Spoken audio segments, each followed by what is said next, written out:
set, which includes a 6-bit opcode. All right, if you remember, the opcode is essentially the operation that the CPU is going to be doing. All right, 2-bit addressing mode. All right, and then we said that we were going to be using a 16-bit operand. All right, so essentially, our um,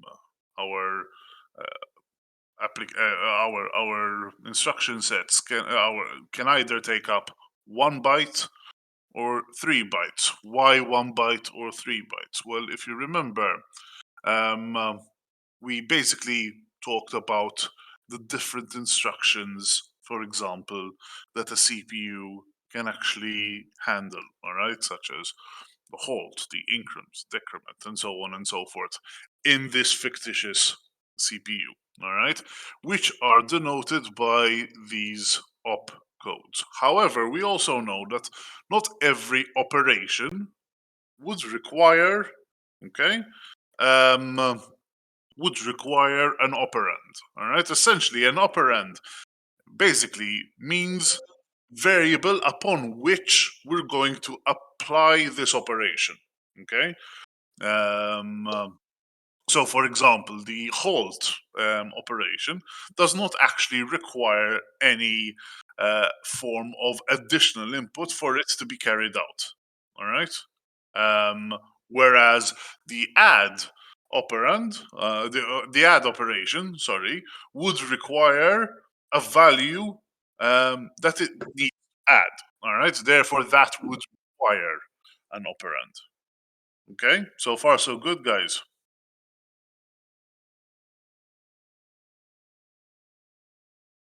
Hi, sir. Sorry, I joined slightly late. Yeah, I'm going over the stuff that we had covered last Okay. last lesson. Essentially, what I'm discussing is essentially the idea that not every operation would require an operand. Mm-hmm. That's basically what we were saying. We also mentioned, all right, last time that um, um, working with operations in their binary format makes it very, very hard for us as computer scientists to understand what the hell is going on. All right. And in fact, what we do in order to help us out is we use mnemonics, which essentially are programmer short codes, all right, that represent what that operation is doing. So essentially, the halt operation will have the mnemonic HLT, which underneath the hood, HLT, all right, is going to be represented as 6 zeros, for example, in this case. All right. The increment operation, for example, will have the mnemonic being INC. All right. And that represents 0, 0, 0, 0, 0, 1. All right. And so on and so forth. Okay. So essentially, since there is a one-to-one relationship between this opcode and this mnemonic, all right, we can replace them like so. In fact, this is the what happened with what we know as assembly language. Assembly language is the first computer programming language which wasn't binary. All right. So in fact, if you think about it, in the in the first stages of computer programming, computer programmers actually needed to program computers using ones and zeros. All right, so they were literally talking to the computer on the level that the computer understands, and then obviously they need to translate the output in order to understand what the computer is feeding back. Obviously, you can imagine that this could be quite tedious, all right? And it could also lead to a number of mistakes because essentially uh, you are coding each and every bit of the instruction, all right? And if you erroneously put a 1 instead of a 0 or a 0 instead of a 1, you're going to get a completely different instruction, all right? And that is obviously something which is not ideal. The second stage, essentially, was where we would have a replacement of the binary codes using these mnemonics. Essentially, this is what was done in assembly. Okay, so you literally convert these mnemonics into binary and vice versa. Obviously, with respect to the output. Okay. Now, as we mentioned, all right, not every operation would require some operands, all right. So the inc, the halt, instructions, for example, don't need to take operands. However, other instructions, all right, such as the jump or the add instructions, needs to take an operand. All right. Now, the way that the jump method or the add method is going, or the jump instruction or the add instruction is going to be interpreted depends entirely on the value that is actually being passed, all right, in the operand. However, we need to understand the operand in different, we can understand the operand in different ways. And this is where the idea of the addressing mode comes in. Essentially, what we can do is we can understand the data that is being passed to us, all right, in the operand as being the actual value that we're going to be working with, all right? Or else we can identify it as a memory location that we need to access in order to be able to access the data. All right. In fact, these two different ways of interpreting the data of these operands essentially is what we're going to try to model using the addressing mode. Essentially, we are going to be identifying how we're going to represent that data, all right, to these addressing modes. Essentially, we're going to use 2 bits. Essentially, with 2 bits, we can represent 4 different states. All right. In reality, we only need 3. All right. If we need 3, we still need to have 2 bits. All right. Essentially, what we're going to be doing is we're going to be using 00 whenever we're not going to need an operand. Okay. Therefore, the last 2 bits are going to basically indicate to the CPU whether or not it needs to continue reading for an operand. All right.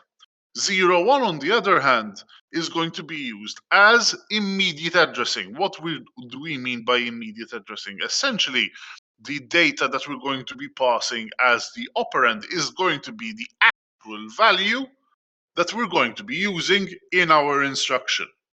All right. Whereas 10 in our case is going to represent direct addressing, which internally means that the value that we're going to be passing in the operand is not the value that we're going to be working with, but rather the address to the instruction, the address that we would need to to read the data from in order to apply it to the instruction. All right. So immediate addressing is essentially saying to the computer, listen, the data that I've just passed in your operand is the data that you're going to be working with directly. All right. Whereas with direct addressing, all right, the data that we're passing in the operand is in actual fact a memory address rather than, all right, the data that we're going to be working with. So you would need to read that memory data, all right, that memory location in order to extract the data and then apply the operation. Is this clear?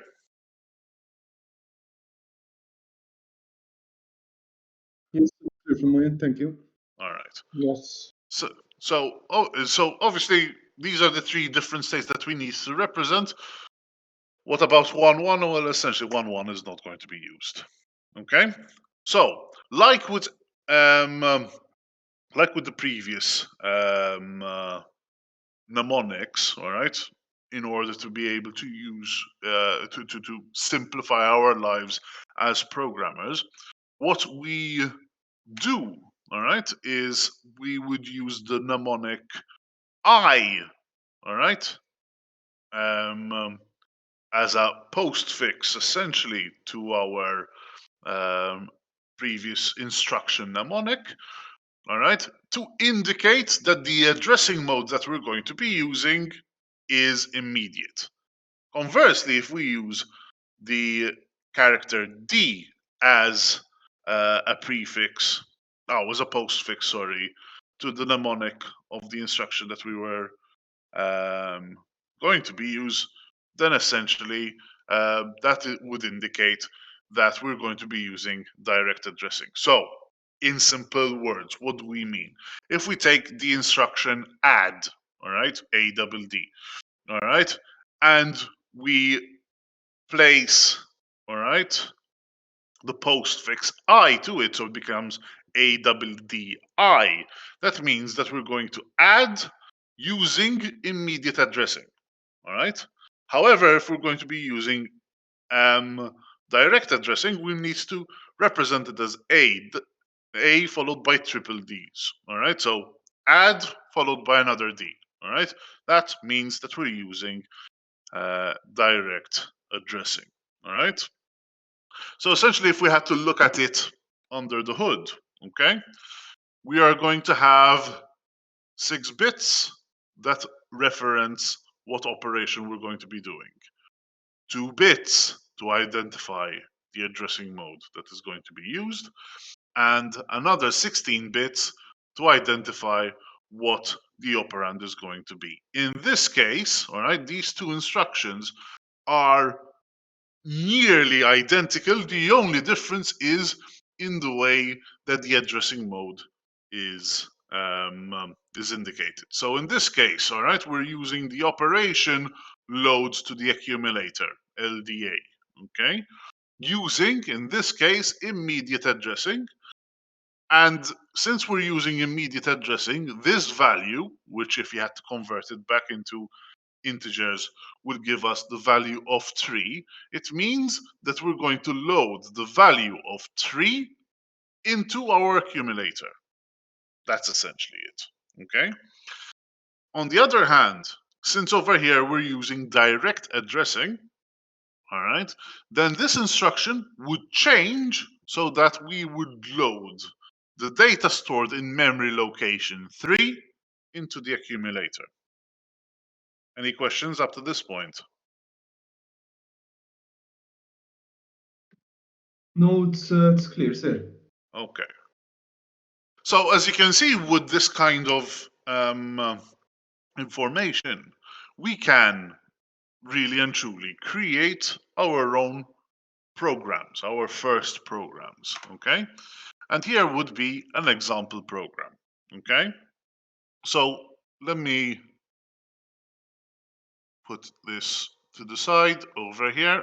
All right, I'm going to open up an Excel sheet, okay? Um, so dry run. Okay, and essentially I'm going to be using this Excel sheet to showcase what's going on in my in my program. All right, so essentially what I'm going to be doing is at each level, okay, I'm going to first and foremost identify which instruction we're working with. So instruction 1, all right, followed by instruction 2, 3, 4, 5, and so on and so forth. Okay, I'm going to store the data that I have in my accumulator. Okay, and in this case, I'm going to be using these 3 different memory locations. All right, so essentially, memory location 2, 9, 8, 629, sorry, 631, 633, and 635. All right. So these are, if we want to be a bit, let's call them register 1, register 2, register 3, and register 4. All right. So let's make it a bit easier to read. Okay. So over here, all right, we are using, all right, the load, all right, and we're using immediate addressing. Essentially, what this is saying is we're going to take this operand, which is the value of 0, and we're going to store it within the accumulator. So we have 0 over here, all right, and these are the values that we actually have for these other registers currently, all right, as we started. Okay, so let's differentiate between these. So bold, and these are in italic. All right. So these are the actual bits of information that we have. All right. Sir, Yes. so from where did you get the 34, 67, and 53? Mana. As you can see over here, we have our address at Uh-huh. 629, Yeah. which is this one, which has the value of 30. Okay. All right. Okay. Okay. Okay. Same Thank thing you. with 631, 633, and 635 respectively. All Thank right. you. Okay. Mana. So that's the first thing. So we've performed this first instruction. We're now going to go to the next instruction. In this case, what we're going to do is we're going to store, all right, the data that we have, all right, in our accumulator in the memory address 633. All right, so our accumulator remains the same, but our memory address location is going to at 633 is going to become equal to 0, whereas these here will have the same values. All right, I'm going to highlight this in yellow just to indicate that it has changed. Okay, the next instruction, all right, is telling me that we're going to load into the accumulator the value, all right, notice the direct addressing, that we have in memory location 631. So 631, all right, is has the value of 4, so our accumulator comes equal to 4, all right, so that changes, whereas the rest remains the same. You understand how I'm actually working this out? Sir, Yes. can I ask you something? With Yes. regards to instruction number 2, it says Instruction, store, this one. yes, store it in location 633 and 634. Yes. The And I reason see, is because the data that we have is Mhm. 16 bits long. So you need to have end date, 8 and 8. These are these as at, so these memory addresses are in terms of bytes. Okay. So since a byte is exactly half 16 bits, then essentially we would need to use two memory locations essentially. All Okay, right. so in actual fact, there should be another one. But the other one is actually so 633 and 634 in this case would store that same value. Okay. Do you All right. understand? Yes.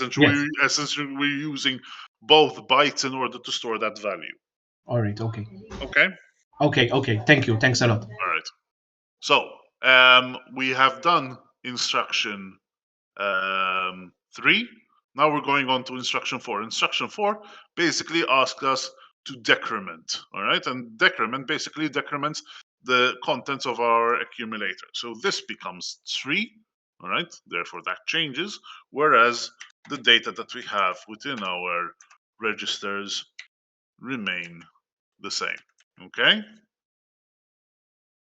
Then it tells me, all right, to jump, all right, this JS, all right, if we take a look at our previous instruction, all right, JS basically transfers execution to the instruction if the specified zero flag or the sign flag is true. So essentially, what we're saying here, all right, is we're going to go to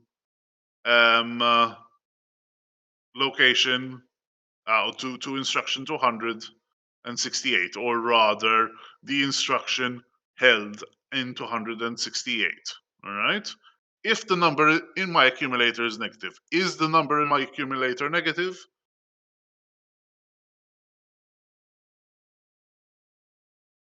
Leo. No. If it isn't, therefore we're going to move to our next instruction. All right. In this case, we are going to store the data that we have of our accumulator back into 631. All right. So essentially, we have this value 3. All right. And we're going to store it in 631. So this from 4 becomes 3. All right. And the rest stays like so. All right.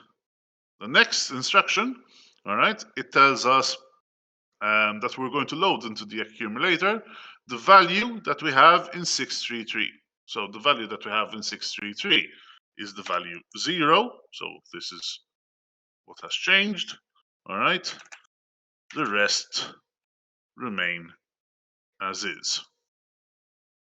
Instruction 7, all right, asks us to add the data that we're storing in 629 into our accumulator. 629 is this value 30, and we're going to store it in our accumulator.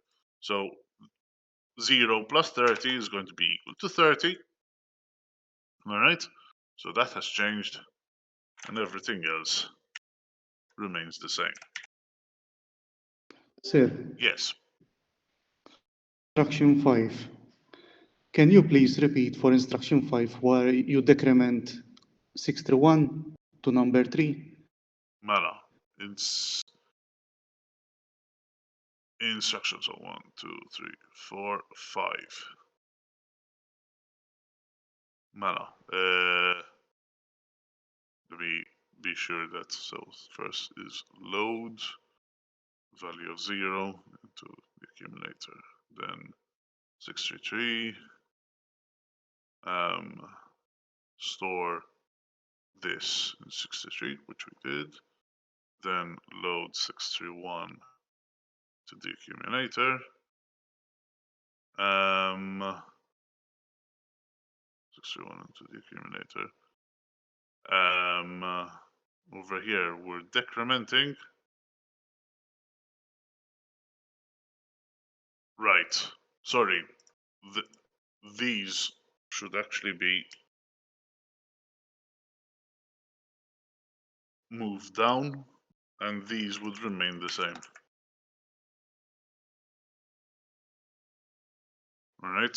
Essentially, the data hasn't changed because since instruction 5 here, all right, was jump to the next instruction if the 0 flag has been set. The 0 flag has not has not been set, or rather, the sign flag has not been set. Therefore, we're not jumping to this location. We're going to this instruction, which is instruction 6. All right. So in instruction 6, all right, we're taking the data that we have in our accumulator, all right, and we're storing it in 631. Okay. Okay, great. Thanks. All right. So then we're loading the data that we have in 633 into the accumulator in instruction 7, and we're adding the data that we have in 629 into the accumulator. So we have finished here. All right. Then what we're going to do is we're going to store the data from our accumulator, all right, into into 633. Okay, into 633 like so. All right. So the rest remains the same, and this has changed. Okay. Then instruction 10, all right, is a jump call. All right. In this case, we're going to jump to location 606. All right. So these would return, or would keep the same values. All right. And instruction 11 basically means that we're going to continue from this address over here. So we're going to load the data that we have in 631, all right, back into our accumulator, which is the value of 3, like so. All right, these remain 30. This remains 3, 30, and 53.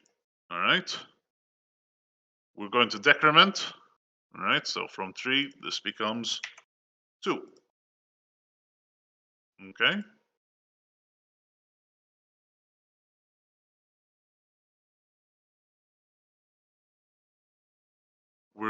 It's going to ask us to jump to 628. All right. If the sign flag has been set. 2 is not negative, therefore everything remains the same. All right.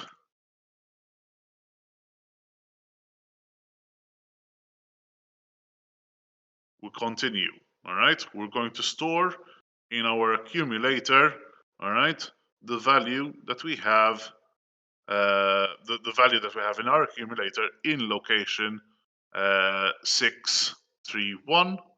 So this becomes 2. This is 30. That becomes 2. And therefore we highlight. All right. 30 and 53.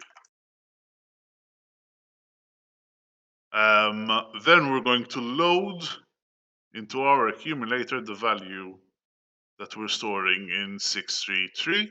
All right, so this becomes 30 again. All right.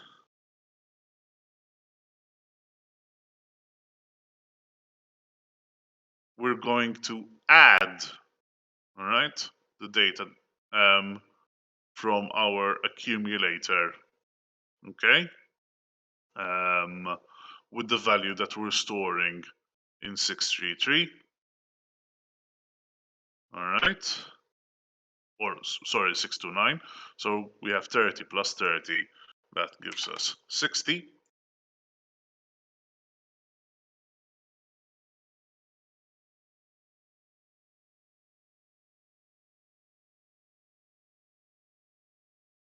Then we're going to store the data that we have within our accumulator in 633.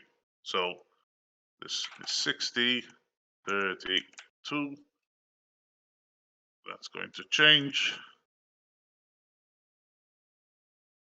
So we highlight that.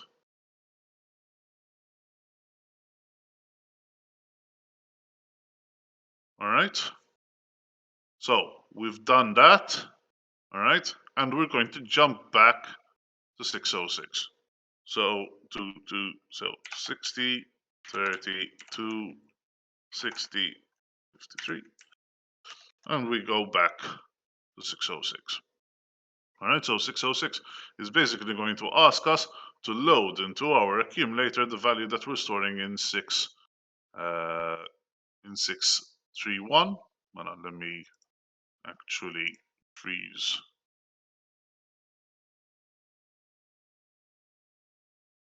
this.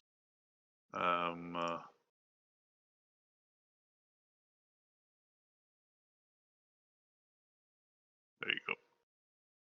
So we're going to load the data that we have in 631 into our accumulator. So this becomes 2.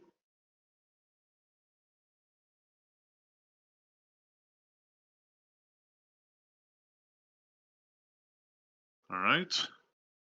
We're then going to decrement it. So from 2, this becomes 1.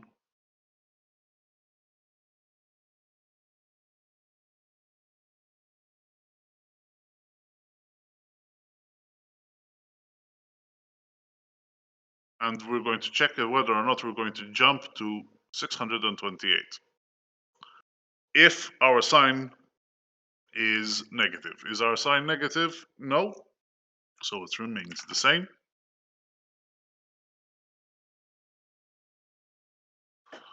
All right. And what we're going to do is we're going to store the value that we have within our accumulator in 631. So this becomes highlighted 60, 53.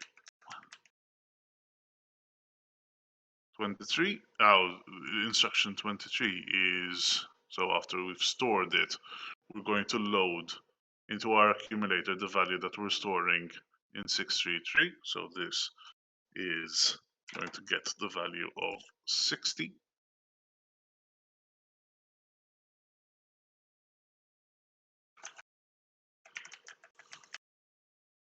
All right.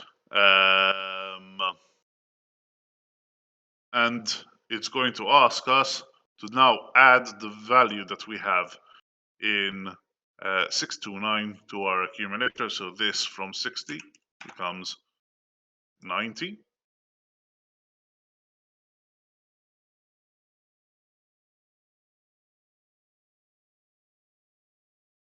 And once we've done that, we're going to store the value that we have into location 633, so 3190. That is going to change over here. Can you see the pattern emerging?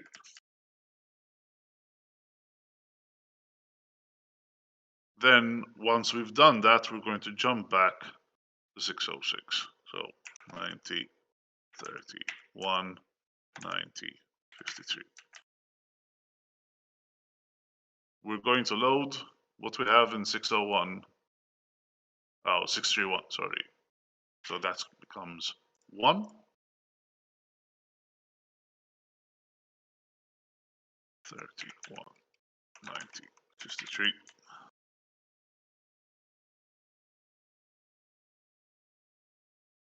We are going to decrement it, so that becomes 0.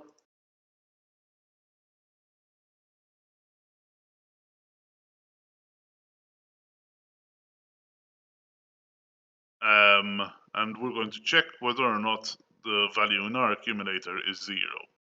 It's not, so we're going to continue. So essentially what we're going to do, so in this stage remains the same.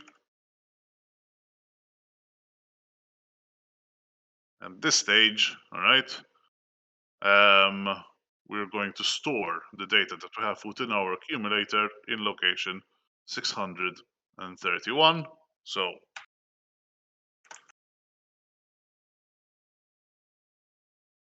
these are architecture, like so. Then we're going to load what we have in 633. So this becomes 90.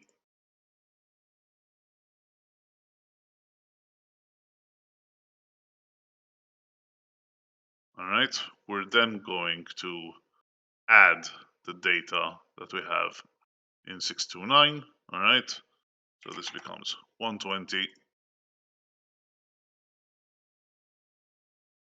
Okay.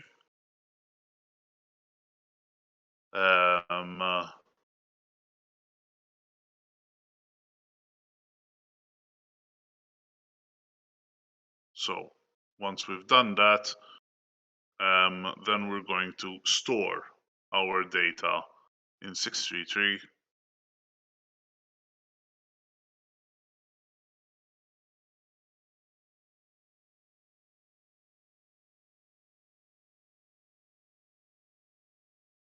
Okay. And we're going to jump back into memory location 606, which essentially, so 120, 30, 0, 120, 63. So that's our jump. Now we're going to load the data that we have in 631, all right, into our accumulator.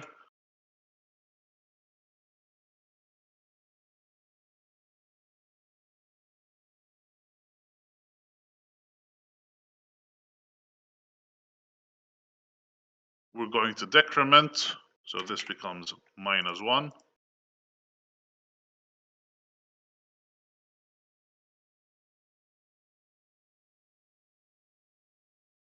And in this case, all right, it's going to tell us that we're going to go to location 628, essentially halt, all right, because our sign flag has actually been set. All right, so that is for our jump, and that is basically our final set of states for these memory locations. So those go away. So it's essentially a loop, if you think about it.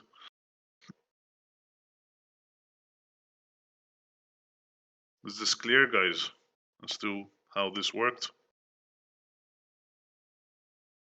Yes, sir. Uh-huh. All right. It's clear from my end as well. It's just a bit gets a bit long at one point. It is a bit long. It's a bit tedious. That's all that it exactly. is. But obviously this is because this right here is a low-level language. All right. It's very low level. I could write essentially this same program, if you will, all right, in Java using literally 5 lines of code at most. You know, it's not going to, it won't take that long in order to do. All right, but underneath, Java would then need to be converted. All right, into ones and zeros that the computer can actually understand, for example. All right. Just one question, sir. Yes. I see that row column E, Column the E. R3, it's like all the time accumulating R1, 30 to 60 to 90 to 120. Yes. It's like it's creating a pattern. Yes. Even if you think about it, the accumulator here is essentially storing. All right. Which iteration we're currently on, if you think about it. All right. Okay. And it's also storing the value, all right, sort of like in the inverse, all right, that we're storing in R3 at some point. Okay. Okay, Notice. so that pattern would mean that it's accumulating the instructions of R1, one on of In each this other. case, think about these R1, R2, and R3 and R4 as memory locations. All right. The program in this case, all right, is storing the accumulated value in those memory locations. If I had to write this program in Java, all right, I'm using Java because I know that next year you might be able to see this when you're doing programming in Java. Incidentally, has any of you actually done any programming whatsoever in the past? Where I had Java. All right. Fair This is enough. all right. This is nothing. You don't need to know this by heart. Stage, I'm just trying to show you how one looks like the other, essentially. So let me just You're create. using Windows 11 by any chance? Yes. How did you find it? Just out of curiosity, that more than anything. So Stable enough? far, it's okay. As in, there have been a couple of things that didn't work out of the box, but that's to be expected. All right. Thank As you. it was only the use of the Oculus Quest, but then I found a workaround, and I managed to get around it anyway. All right. All right. Thank you for that. No, I'm asking because it prompted me to upgrade to Windows 11, and since it's still relatively new, I was reluctant to actually take the leap. But Ephraim, the thing is that the thing that it becomes better with age. It's not going to get Exactly. worse. So I said, why the hell not? All right. So let's do this.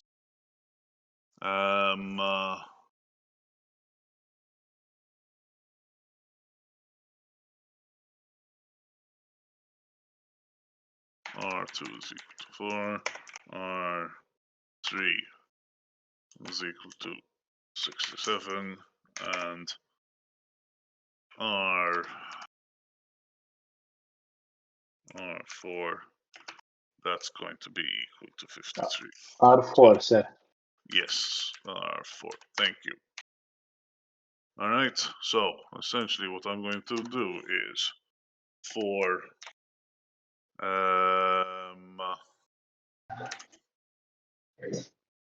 R2 is greater or equal to 0. R minus minus, R2 minus minus. I am going to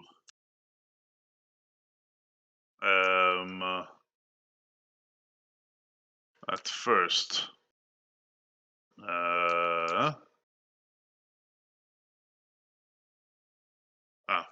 basically R3 becomes equal to 0 initially. And then what I'm going to do is I'm going to do R3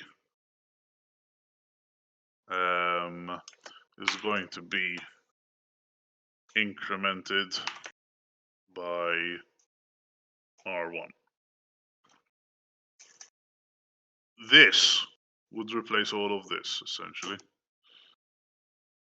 This is the same code. The output is actually going to be exactly the same. The only difference is that probably the memory locations are not going to be exactly these, but that's the idea, at least behind it. This is just for you to know, at least, to understand how, for example, this would be considered as a low-level programming language, whereas something like this will be known as a high-level programming language. All right.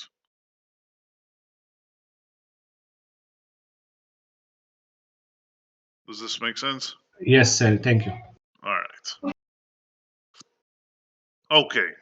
So that was basically a dry run of this particular application. Yes, it takes time. It might be a little bit tedious.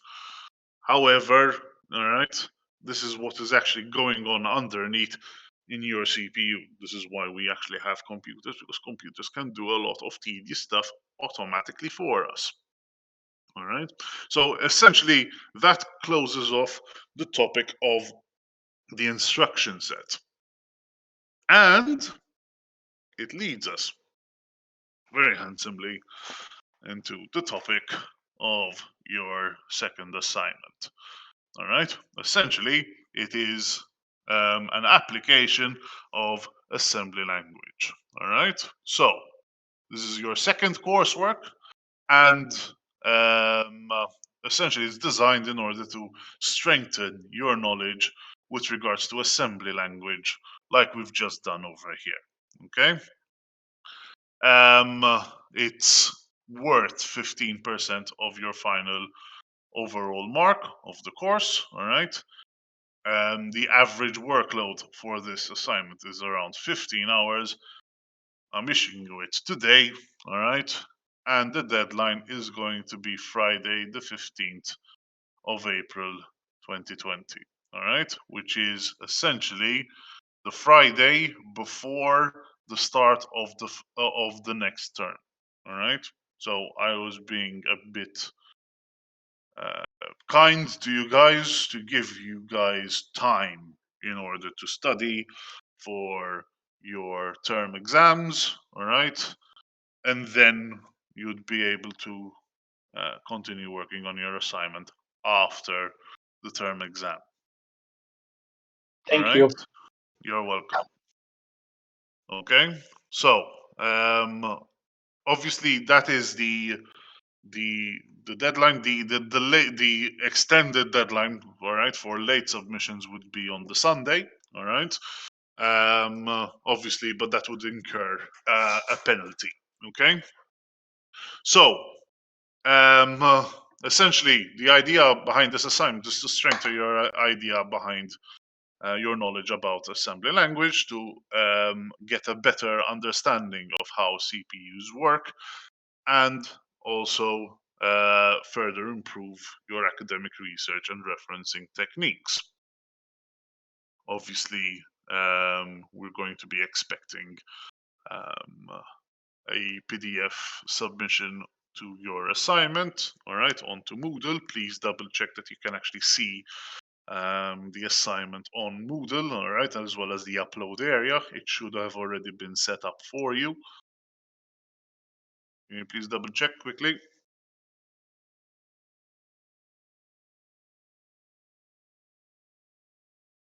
All right, let me check.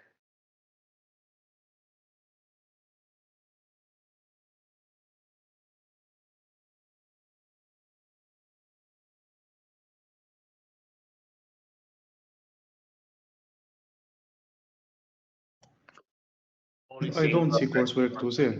Yeah, Yeah. just text. Maybe it needs a little bit of time.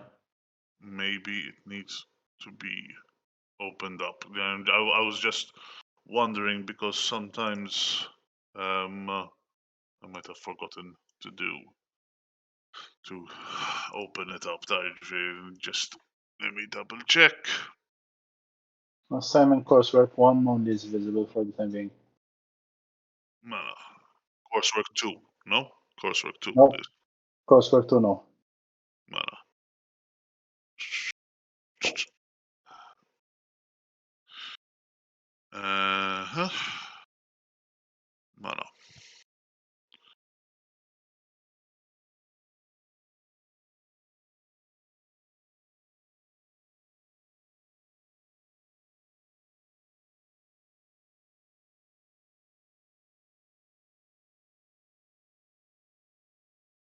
All right.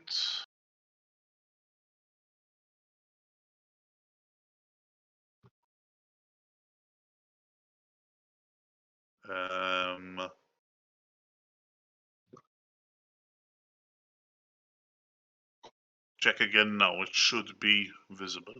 No. Yes. All right. So Just the PDF of the assignment, not the submission links. both. They should be both. Refresh and try again, because Yeah, for me they're both available. Hey, The PDF and also the submission area. All right, issa talataha. All because right. you're probably a bit too quick to refresh. My bad. Because I can only activate one at a time. Anyway. All right. So you're going to be uploading a PDF onto Moodle. All right.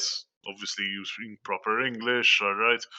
Ideally making use of the templates that we provide. All right. And obviously, please do make sure to make use of correct citation techniques. After all, this is an academic assignment. All right. And the usual. All right. Plagiarism bad. Hazin, don't do it. All right. So please do make use of the information, the way that the instructions of how to cite properly cite your work. All right, as um, uh, as you have been instructed in the past. All right. So essentially, this is the assignment itself. The question. This assignment aims to strengthen your knowledge about assembly language. Answer all the questions below. All right. In computing, when encountering the terms high-level language and lower-level language, when referring to different programming language used, for the first part of the assignment, you are required to conduct a brief research to distinguish between low-level languages and high-level languages. This part should target around 300 words and ensure that you have proper academic citation. So essentially, you need to distinguish the difference between high-level language and lower-level language. Essentially, I already did something for you.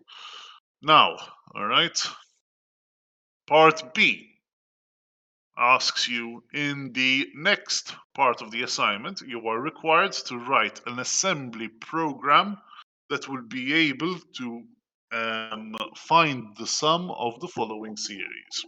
So your program, your assembly language program, should be able to do 2 plus 5 plus 8 plus 11 plus 14. All right? And here are the mnemonics, all right, that you are going to be asked to use. All right, so halt halts the program, takes no operand.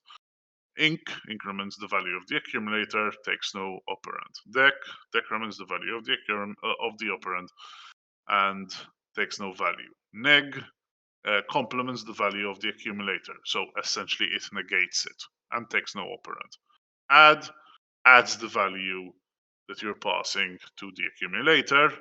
Mul multiplies the value that you have to your accumulator. LDA loads the value that you have to your accumulator and it takes an operand. STA stores the value that you have in your accumulator to memory and takes an operation. And jump transfers execution to the instruction at the address specified. And yes, it takes an operand. All right. You can assume that the format of the instruction consists of 6 bits of opcode, 2 bits for addressing, and an optional 16 bits for the operand. Essentially, exactly like we had in the slides. Okay. So for the first part of this work, write a few points to indicate how you intend to approach the implementation of the above program. Once you have a clear idea of how to structure your program, draw a flowchart of your work. All right? The flowchart needs to be drawn neatly using appropriate software program. Now, there are a number of applications that allow you to do this even online. All right. I believe that even Google has their own drawing system that allows you to create these flowcharts. Please make use of them properly. All right. You could, technically speaking, use Word. However, Word is not particularly the best tool to use. But if you'd like to use it, there's nothing stopping you. All right. Just make sure that it's neat and tidy. All right. You're then asked to write an assembly program using the instruction set above. Your program should take note of the following.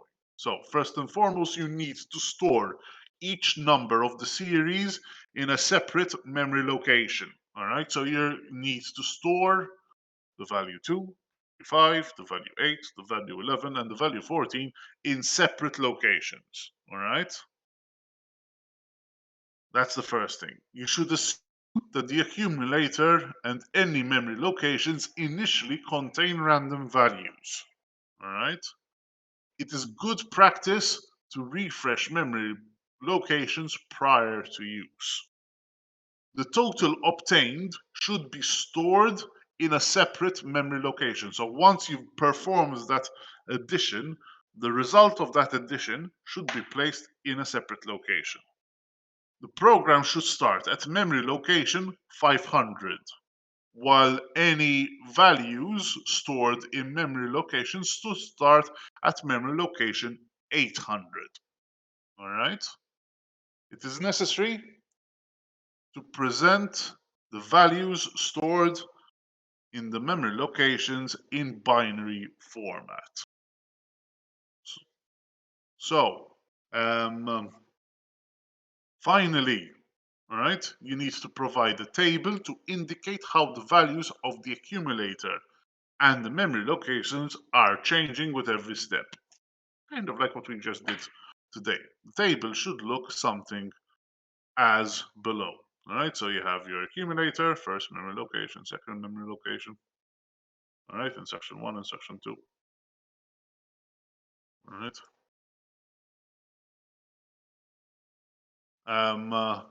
So very similar to what we had over here. Okay. It's important, all right, that the program stores all the data above and then performs the addition accordingly. So finding the sum of the series outside of the program and then using the sum in the program will award you no marks. All right. So essentially, you cannot just say, okay, I know that, for example, 5 plus 2 is 7, therefore I'm going to store the intermediate value 7 in some memory location. That doesn't make that's not going to make sense. All right, I want you to actually write the code yourself. Okay, does this make sense? Sorry, what was the last part you said? So you want so let's say that you know that 5 plus 2 is 7. All right, because you're intelligent. All right. You're not going to say, all right, I know that it has to be 7, so I'm going to say one of my instructions is store the value 7 in this memory location. You need to store the value of the accumulator into a particular memory location. The calculation has to be done by the program, not you yourself directly. Yes. Do you understand? Yes, All right. I think so. Yeah. Because you get some special. This is more a note for the full timers because you get some people who think that they are smarter for their own good. But anyway, so that is essentially what you need to do.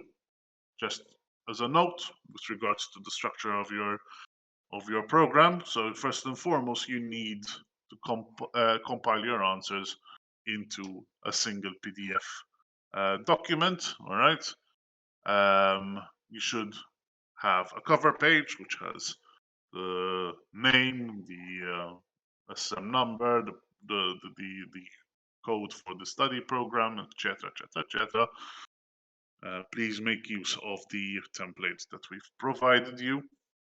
All right, it needs to have a table of contents. All right, it's optional, but usually it's good practice. All right, it needs to include an introduction where you're going to provide some background information about the subjects or the content that you're going to actually be presenting and how it's actually going to be presented and structured within your document. Part 4 is your answers, all right, to the questions that I have presented to you above. And finally, a conclusion, all right, where you outline what part about the assignment, what you did within the assignment, first and foremost. And since it's an academic exercise, it's important that you also list what you've learned and what you found particularly challenging. Okay? Again, some further guidelines. Please do make use of headings, subheadings, and sections, all right, in order to structure your document in a more cohesive way, all right? Therefore, avoiding having a long essay, all right? Start each new section on a new page, all right? Where necessary, use diagrams and explain them, all right? Use the given template and add all of the information necessary to diagrams, especially when by labeling them, giving them captions, all right, and referencing them even within your description. So you'd say in figure 1, you can see blah, blah, blah, blah, all right, and so on and so forth. And obviously make sure that you press the button to check for spelling and grammatical errors. You'd be surprised how many times I find some of these mistakes in assignments. All right. So obviously, make sure that your referencing is correct. Remember that you're doing and you're reading for a technical degree or diploma. All right. So it's important that you make use of valid academic references. Okay. And here's your marking scheme. So you have 5% for your introduction, 15% for part A, 20% for part B1, 25% for part B2, 15% for part B3, your conclusion 5%, references 5%, and overall presentation is 10%. Any questions? Overall, it's still one program. It's just we have to do it in assembly language, essentially, It's one program in assembly language, and you need to explain it in different ways, in the ways that are stipulated. Yeah. Yes. And adhere to the criterias you Yeah. put in the blank bullets, on the white bullets. Exactly. That's it. Okay. All right. Obviously, if you do, excuse me. Sorry. What I was going to say is that if you encounter any issues and further clarifications that you would need, please obviously make sure that you let me know. I was going to ask, in fact, for further clarification.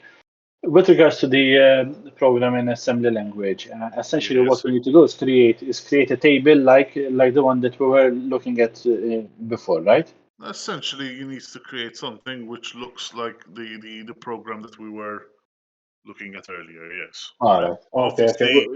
Obviously, you need to follow the instructions that are presented over here. So, for example, over here, where it says it is necessary to represent values stored in memory location in binary format, make sure that you store data in terms of binary format. So, when over here, what I was doing was I was storing values in terms of their decimal format. You need to convert it into binary. Okay? All right. No problem. Okay, thank you very much. All right. If you're smart enough, you probably find a way around it. But anyway, no more hints from me. That's good to know. Thank you. Okay. So, right.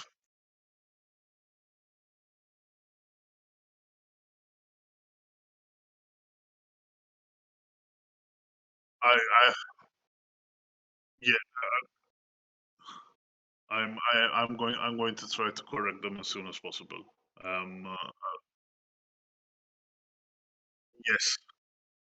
Yes. Fair enough. I'm going to try to correct them in the coming weeks, essentially, as in maybe not this week, maybe next week. All right. To try to close off as many corrections as possible, but obviously I do have I do have other things that I need to be doing as well. So I'll try my best in order to give you feedback as soon as possible. Okay. Right. Okay. So that is that about that particular topic. I'm going to go into another topic. All right, which sort of like continues from what we were discussing. All right, towards the end with regards to data representation. All right. Essentially, we have seen, for instance, how a computer in principles of computer architecture can represent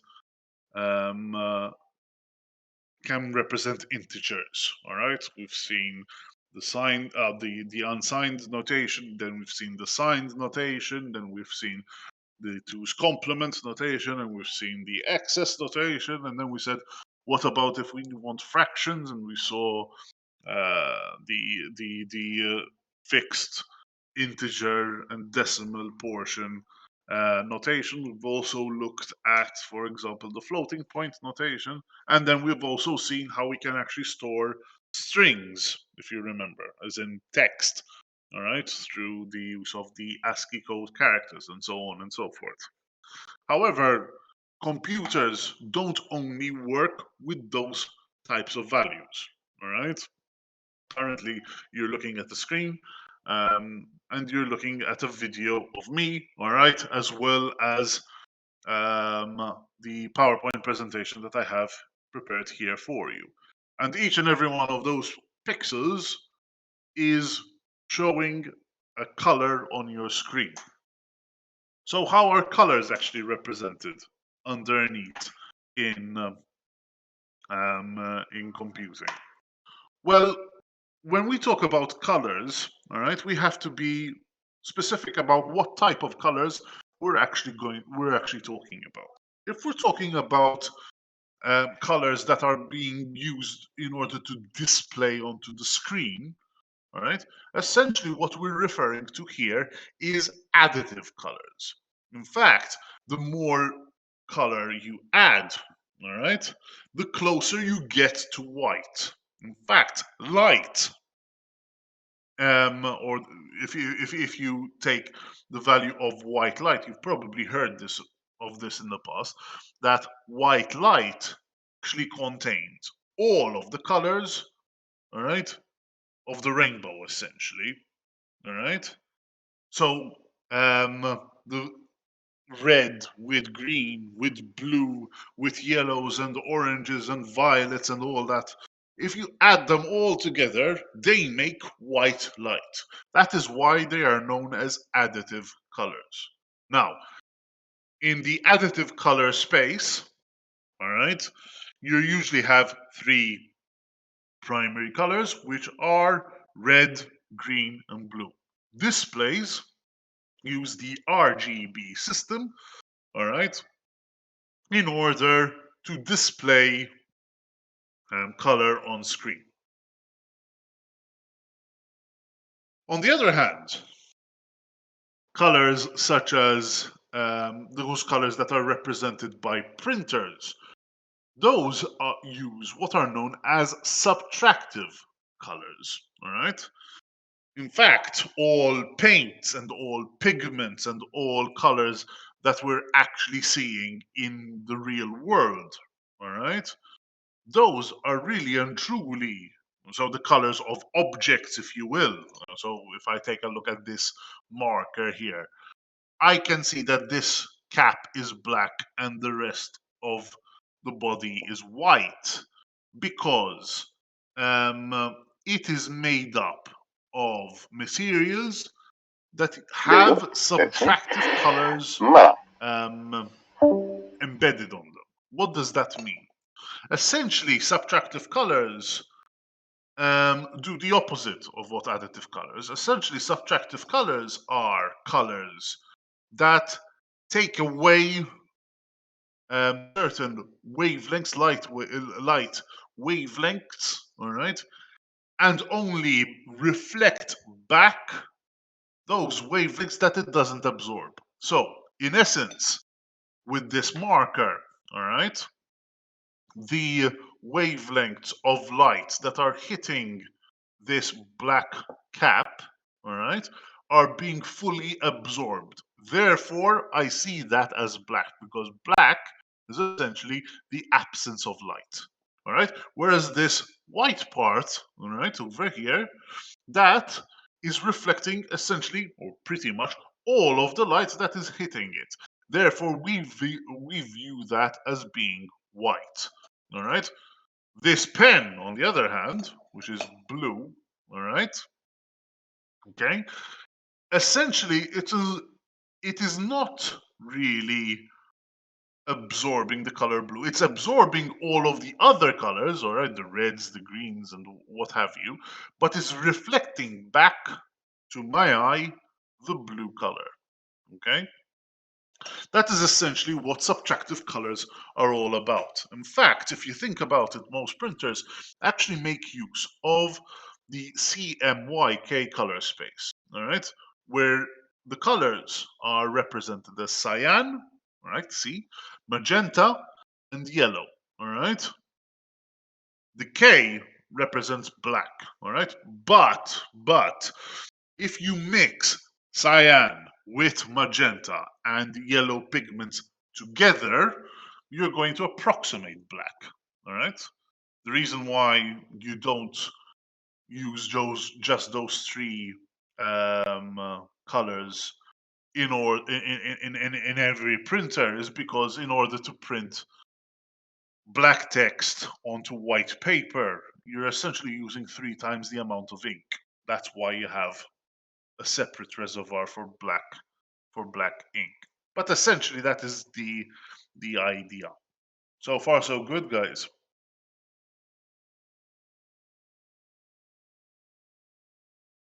Yes, of course. Actually, let me just do that now so that I do not forget.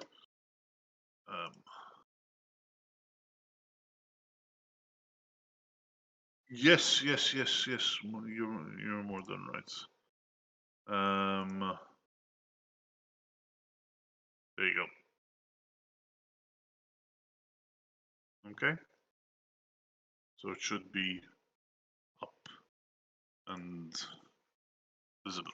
All right. All right. So essentially, when it comes to color, all right, what we tend to do is we tend to make use of 8 bits, all right, per channel, all right, in order to encode our colors. So if we're talking about the RGB system, all right, we use 8 bits for the red channel, 8 bits for the green channel, and 8 bits for the blue channel, all together giving us 24-bit color encoding, all right? So essentially we have 2 to the power of 24, all right, different colors that we can actually represent, meaning that we can represent about 16.7 million different colors, all right? However, most computers nowadays, especially most displays, tends to make use of what is known as a 32-bit color encoding system, all right, where you still have the same 8 bits for each channel, for the red, green, and blue, all right, but you also have yet another 8 bits, all right, which is used in order to represent alpha. Alpha is essentially the inverse of transparency, all right. If you have full alpha, all right, then it means it is opaque, all right, meaning that you cannot actually see through it, all right, whereas 0 alpha means that it is fully transparent and therefore you can see through it. However, it's worth mentioning that the colors that you can actually represent using the 32-bit color encoding system is still going to be exactly the same as the 24-bit color encoding system. Can anybody tell me or indicate why that could be the case?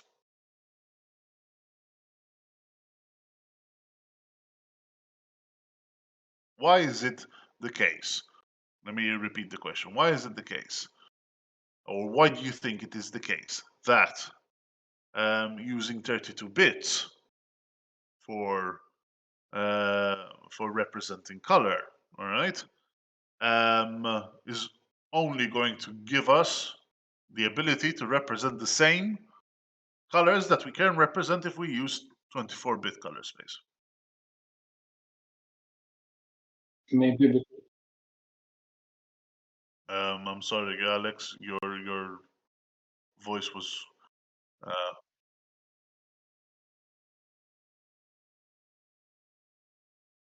okay. What do you mean by that?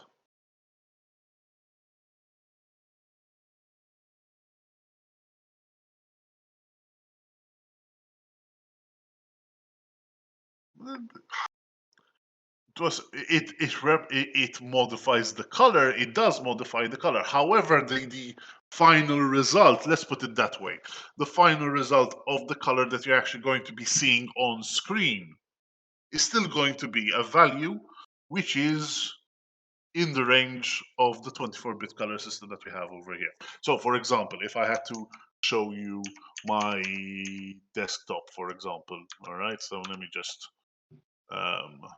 so as you can see, this icon here, all right, for the dry run that we've just calculated, has a transparent background essentially, because we have sort of like this box all around it, all right?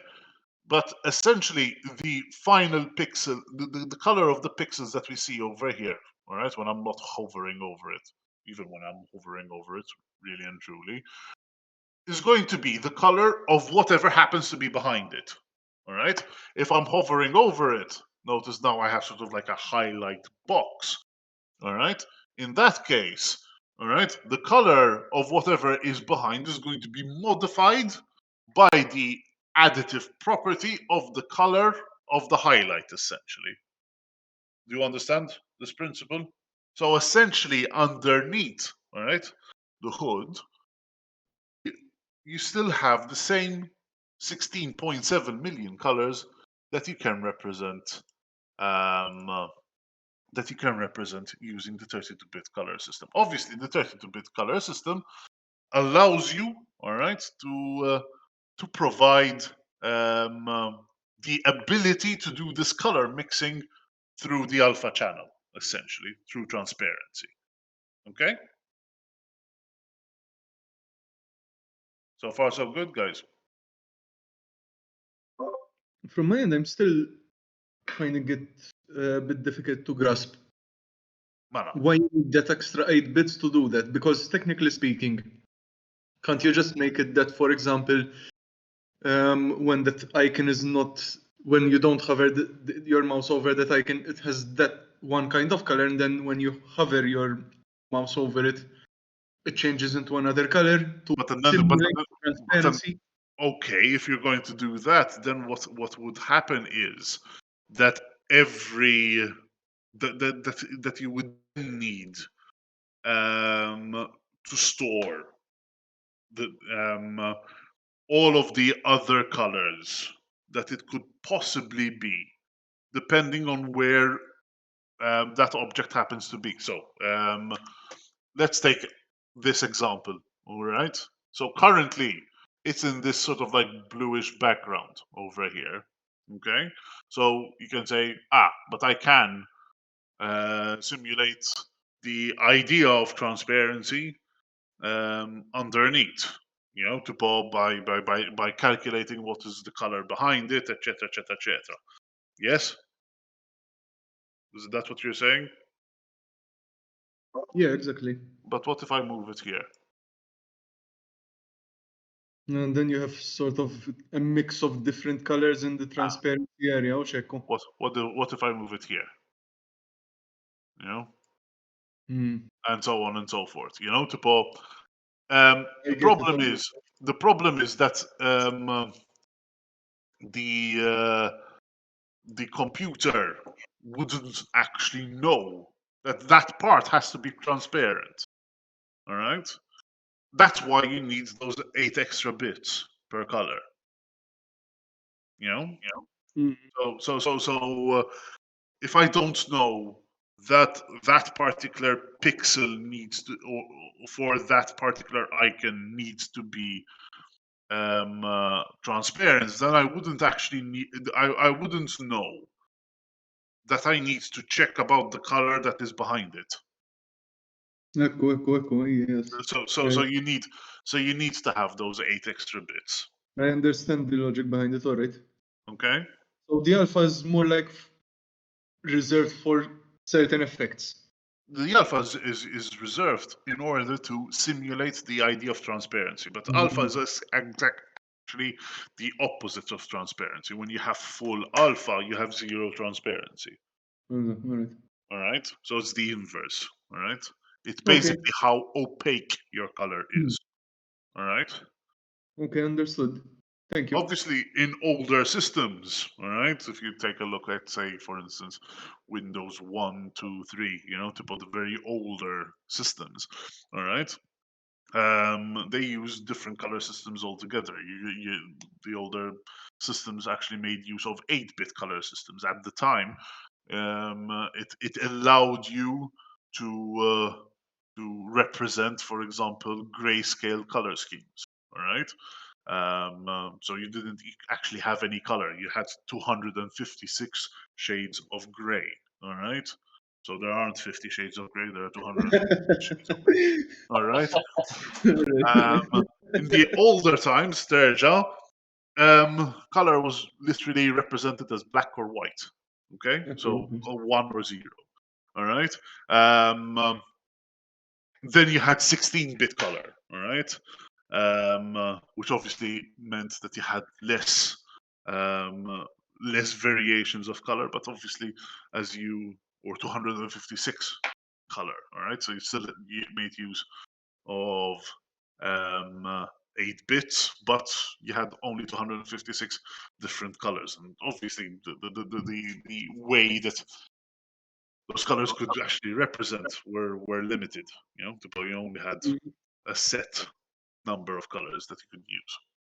16-bit came about with Windows 95. Oosh. I think so, yes. If I remember correctly, yes. All right.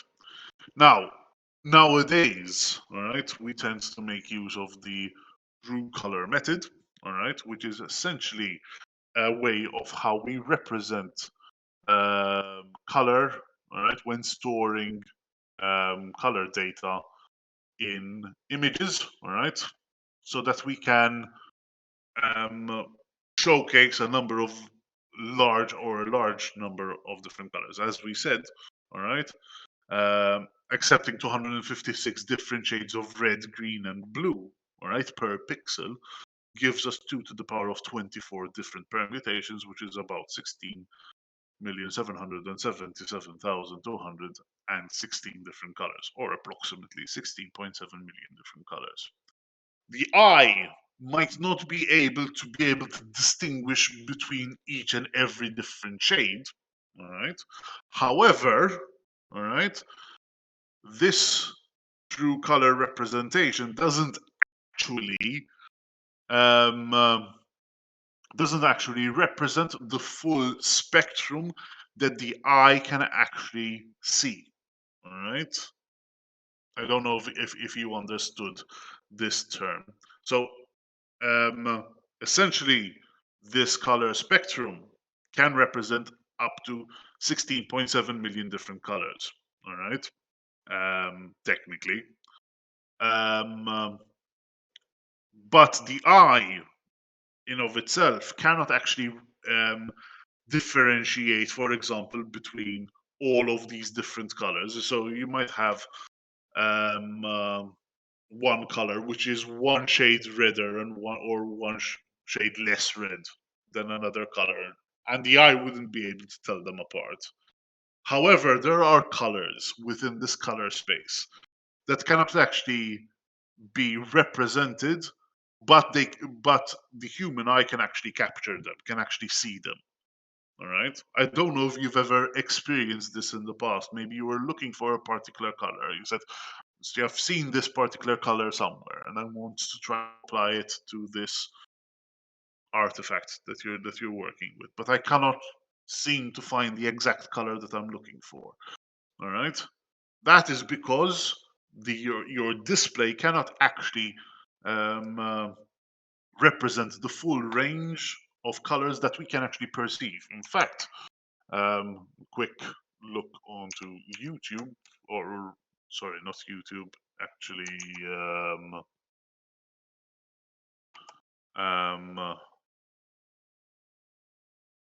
where was it? Well,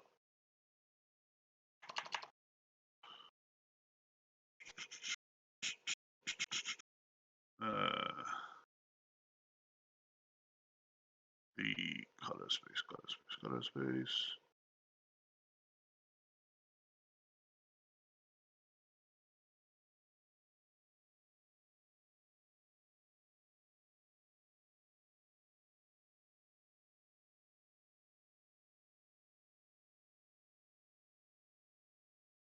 So, if we take a quick look, even on Wikipedia, there's the color vision. I can qualitatively state that this is actually true. All right. This sort of graph here, all right, sort of represents the colors or the spectrum of colors that we can actually see with our eye for a given brightness. All right. This triangle over here, all right, is the representation of color that the screen can actually showcase. Okay, so that is essentially a reason, all right, why, for example, the color gold cannot actually be represented that well, for example, on a screen. All right, it becomes yellowish. All right, but it's not the true color of gold. All right, it doesn't have the richness that you would actually see in real life. All right, does this make sense? Not, I mean, I'm familiar with the RGB cover of monitors, but I thought you were saying that that there's just not a perfect overlap between the 10 million colors we can see and the 16. Exactly. That's what I'm saying. Alright, okay. So essentially, the color gamut that the human eye can actually see and can actually experience Perceived. in the real world and perceive. Exactly. That's the Uh-huh. correct word. Is not entirely represented by what the monitor can actually reproduce. Okay, so what about monitors who can who have 100% cover of the RGB gamut then? No. Hmm. Any monitor which uses the RGB gamut cannot, by definition, represent the full gamut of colors that the eye can see. So even if it has like the 100% RGB They're not, all monitors can represent somehow or another the RGB values. Some monitors are better than others. They have better contrast ratios. They have better better temperatures, for the color. All right, and they can represent the colors in a better way. All right, but the fact that they're using RGB, disqualifies them immediately from being able to cover. that's Alright. exactly it. That's exactly it. That's something I didn't know. Because I have an extra monitor and it's an IPS screen and it's meant for video editing and Photoshop. So you can call LG themselves and they can remotely calibrate it so that it's perfect. And I thought it actually covered all the colors, but It's not going to there you go. cover every single color. No, Okay, I it's see. going to cover as many colors as possible, but As it not can. Uh-huh. but in fact, there are devices. Let's put it that way. There are devices, all right, which can simulate the entire space, the entire color space that we would see. However, that would mean that you're no longer using RGB. And since all operating systems, all websites, all what have you, all right, make use of RGB in order to represent each and every pixel of color that you have on your screen, all Okay. right, then it's pointless. It's pointless. You understand? Yes. so, so technically speaking, we have the technology in order to represent that. But in It's order quite for us expensive. to move on to that color spectrum, but we need to literally eliminate the idea of RGB entirely. Okay. Is it not sRGB then? sRGB is actually else. the older representation. Now we're There you go. using Alright. more the Adobe RGB. Okay. All right. So the sRGB was essentially the RGB system that was developed by Microsoft and Hewlett Packard Uh, back in the day, essentially. all right. Okay. But that's the idea behind it, all right? Although the human eye, but to be fair, monitors have become a lot better at representing even the colors of the spectrum, and it's going to be very, very, very, very, very difficult for you to find the real colors that you cannot represent. You have to be really We got to a point where we have to split hairs, eh? exactly. Mhm. But it could be the case that you would, I don't know, even if you take into, for example, those circumstances where you want to buy paint, for example.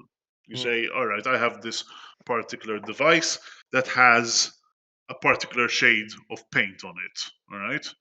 And you can actually take a sample. You can take you can use a device in order to capture the color that Yeah.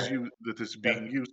But if that device is not actually is using RGB, all right, and the color that you want to represent is not actually representable on the RGB spectrum, then you can never really obtain that color. It's always going to be an approximation. Do you understand? Yes, That's the idea essentially behind it, which is quite fascinating if you think about it is. It is. It is. I Uh, thought we were pretty close to gaining like true color at this point. we are very close in order to represent true color, meaning that we are very close to having monitors that can actually represent really and truly the full spectrum. All That's right, nice. if you think about it, all right, the color black, for example. Low Okay. LED. Hmm. But that's the mark of a great monitor. If you want to see a good monitor in action, Yeah. look at its blacks. Yeah, cool. Because really and truly, the blacks that you're seeing are Gray. gray. So what are we actually doing? We're actually coming up with monitors which can actually represent more accurately the colors that they claim to represent. Essentially, that's what we're doing. Yeah. All We right. we definitely are getting closer though. A few Yes. years ago, I sold one of the first 144 hertz monitors, an old BenQ, Mm. and I had switched to the LG I mentioned before. So from TA panel to IPS. And when I turned the BenQ on again to sell it, to show it to this guy, I thought it was broken because it was so far off. It had I, nothing I, to do with the LG. The colors were crap. I can basically tell you the same thing over here. My laptop has a 144 hertz monitor. The one that I'm talking to you over here. Over here, I have my presentation, which I use in order to share my screen. Essentially, this is on a ViewSonic, but it's a cheaper monitor. Something that I bought at the beginning of the pandemic. The blacks that I see over here versus the blacks that I see on this monitor are by far and apart completely different.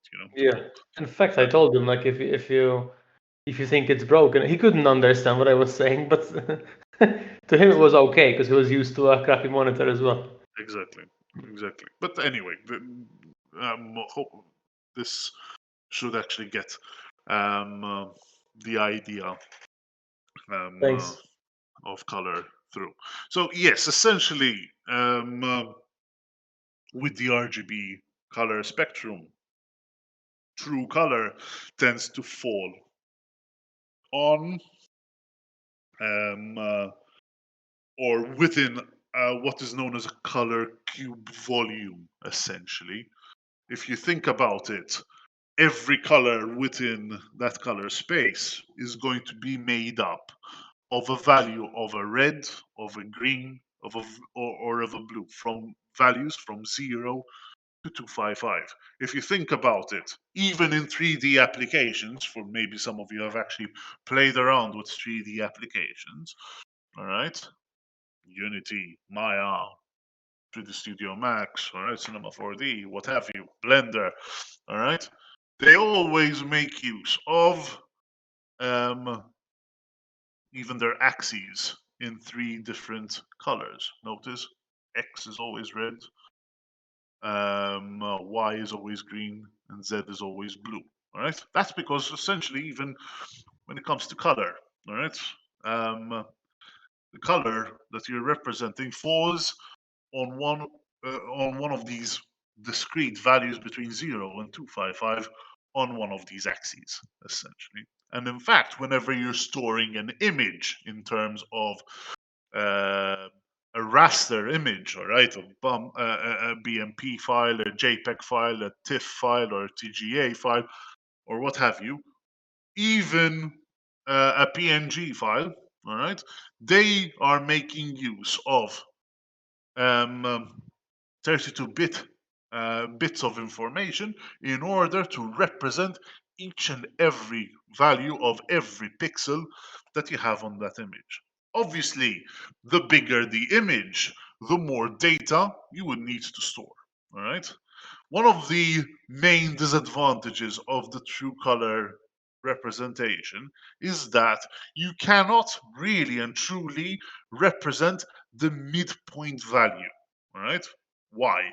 Because every value, all right, that you have in the RGB space is using integral values. So 0 to 255.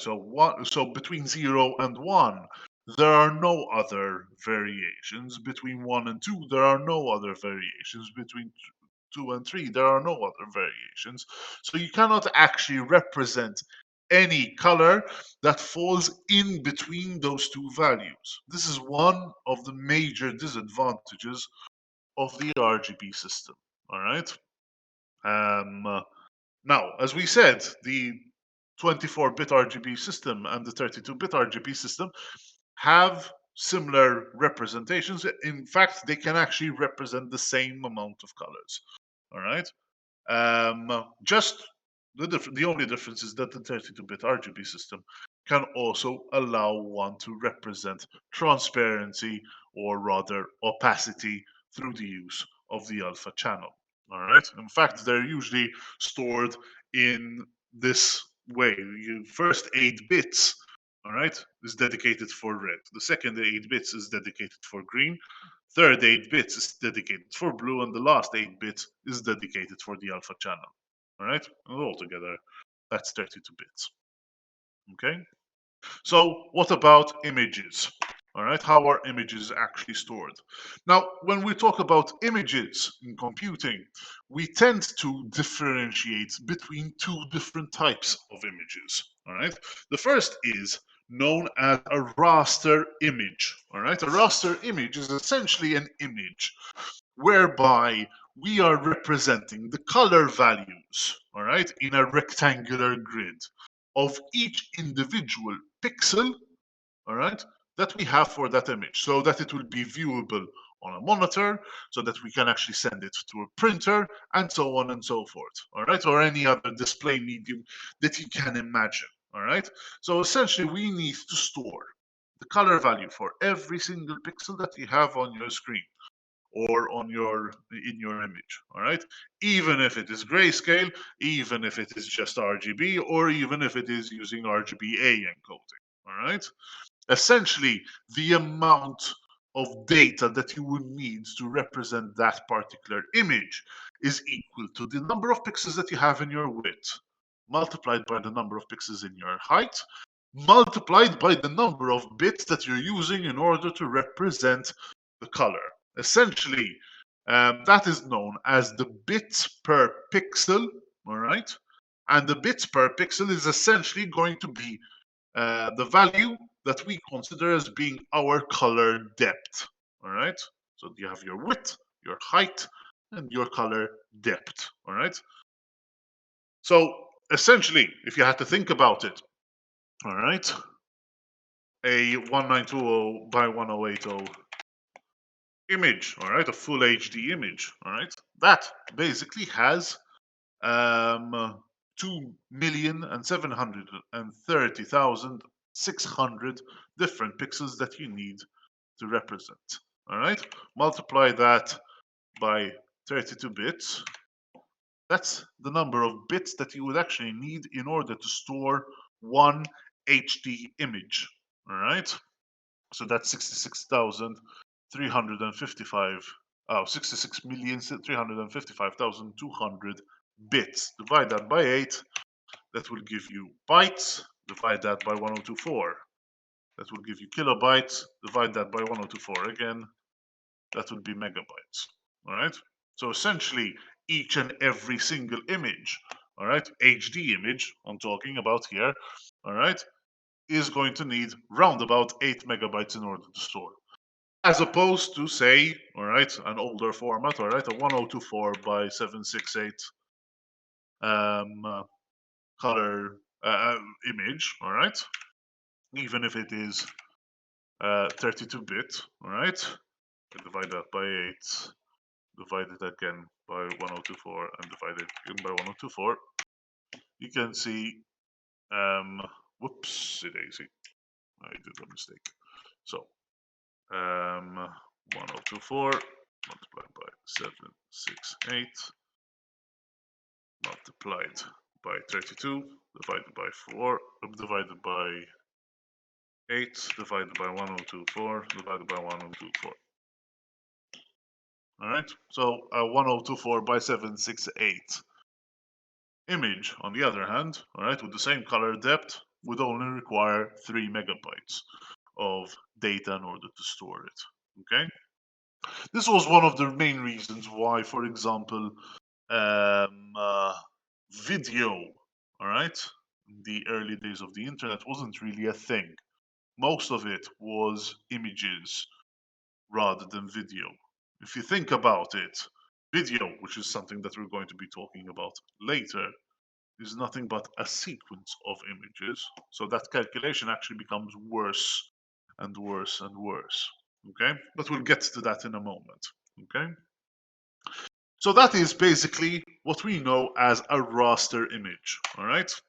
Okay, here's another example. All right, over here we're rasterizing an image.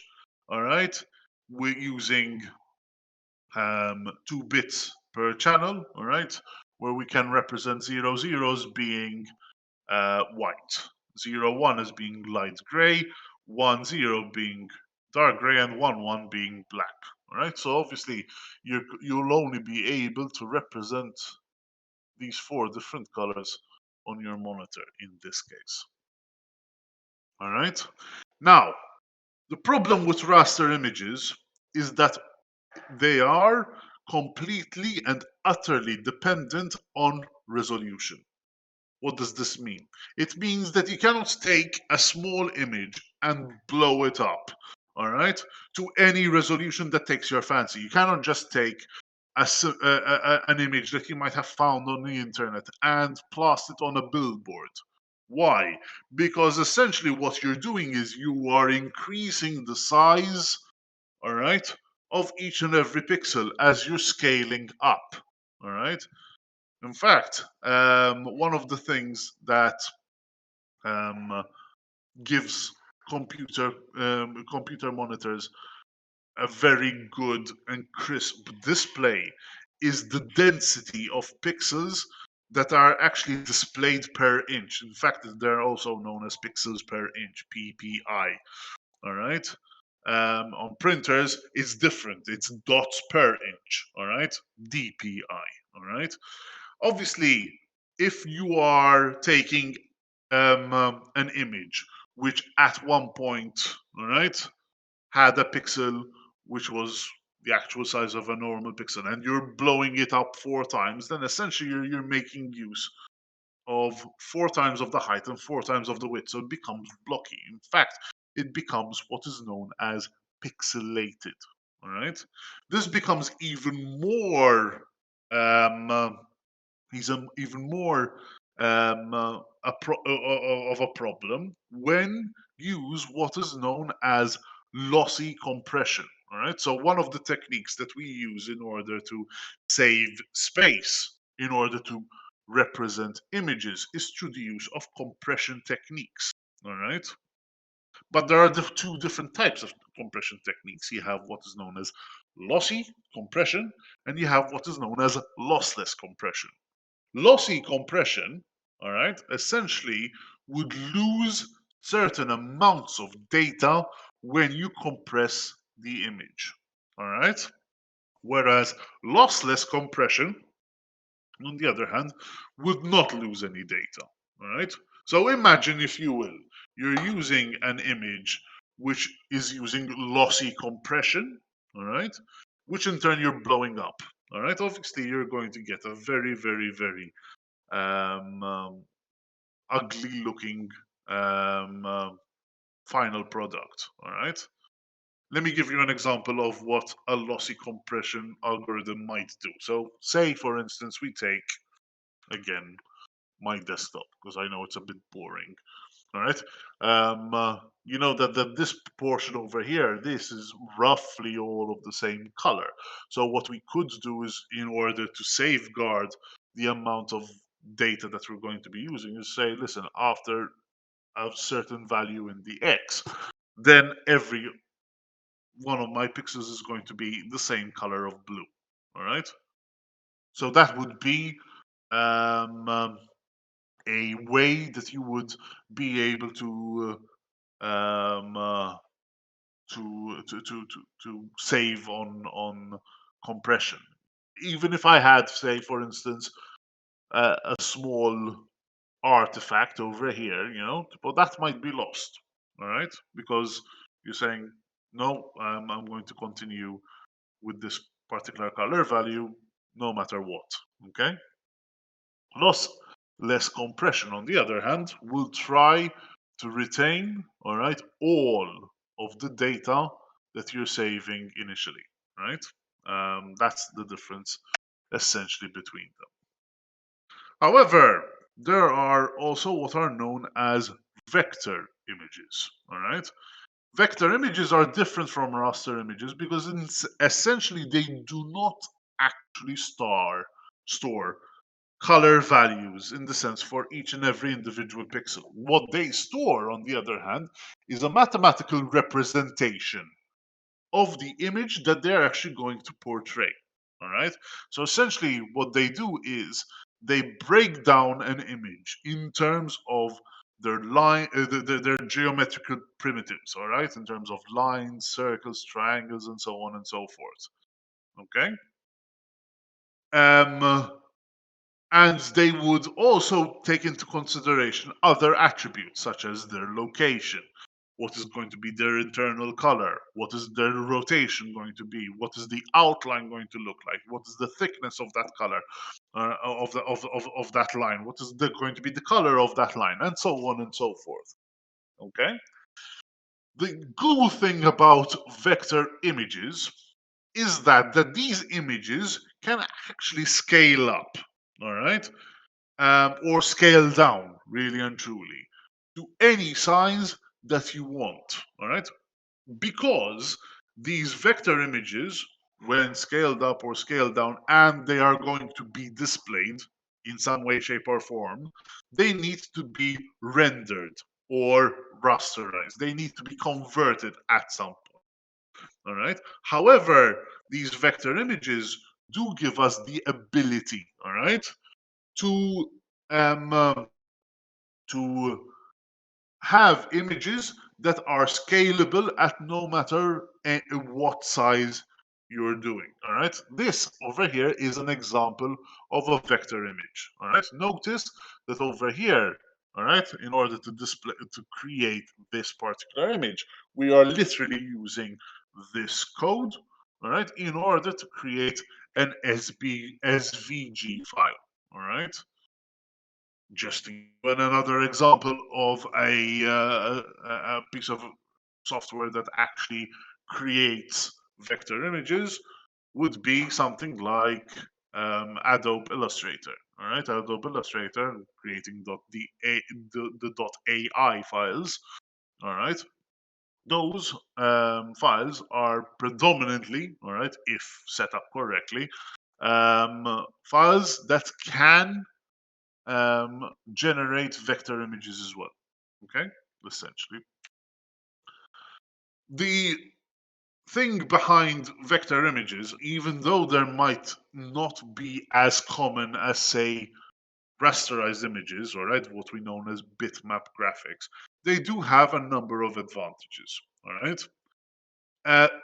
The vector images themselves, as we said, can be scaled across different objects, no problem whatsoever, and you will never, ever, ever, ever lose any form of definition. However, the size of the image file itself would actually not change at all right?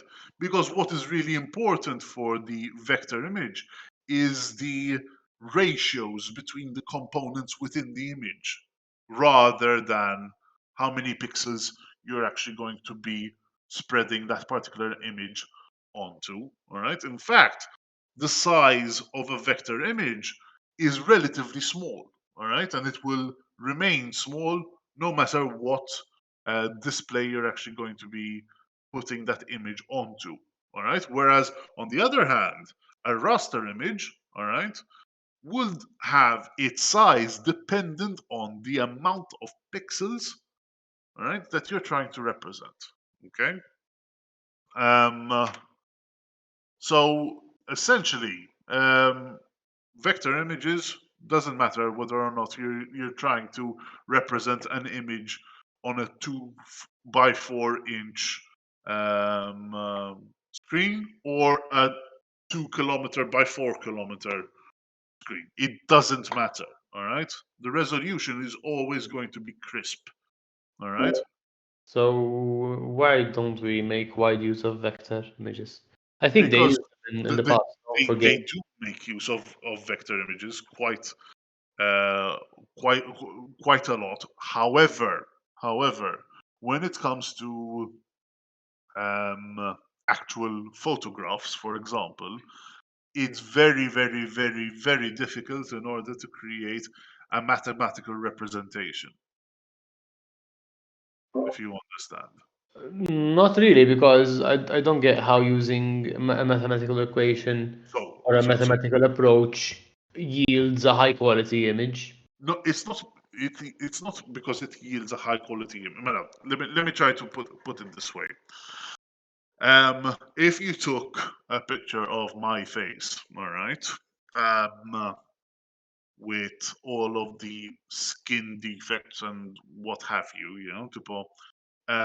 in order to convert the image of my face, all right, into a vector image, you would need to make use of a lot of different primitive shapes, all right, which would be able to represent, all right, the contours of every blemish that you might find on my face, all right.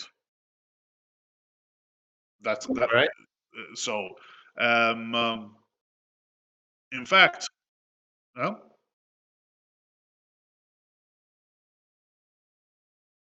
the more mathematical represent, the more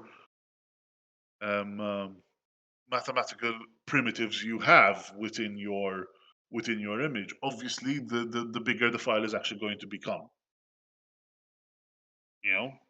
That's a given. All right. So in the case of images of real people, say for instance, or of real objects, it is probably not going to be the case that you would work with a vector image. All right. You would work with a vector image when you have predominantly more simplistic visuals that you want to represent. All right. So when you have a logo, for instance, when you have I don't know, say color like this. I don't know. Currently, I have a particular advert in mind. To pull like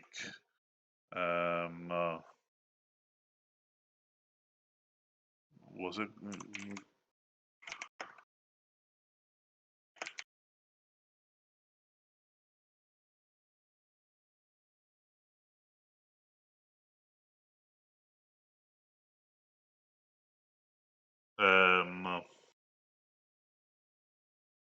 Or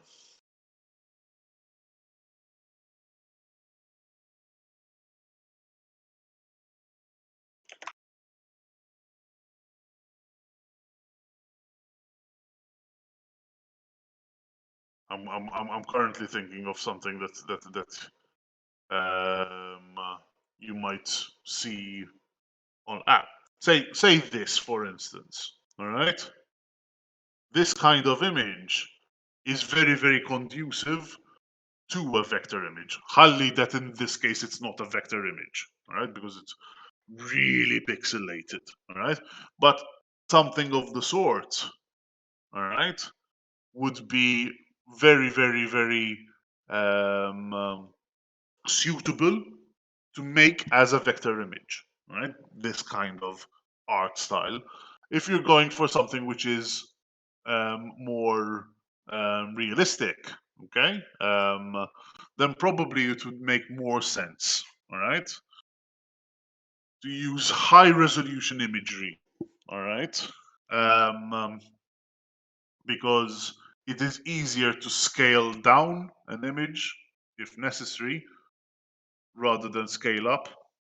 All right. So if you see a photograph of a person on a billboard, probably, all right, that photograph of that person is being captured, all right, initially by a high resolution camera, right? And if there were any touch ups, they were done with that raster image. However, if you were seeing, I don't know, cars driving by, which have been stylized, all right, to look blocky, to probably they'll probably make use of vector images. I don't know if that helps you understand what is actually being used.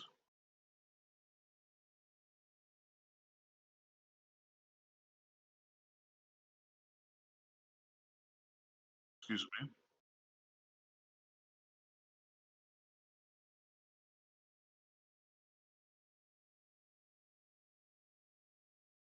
And I can, to be fair, I can show you to a certain extent. So if I take,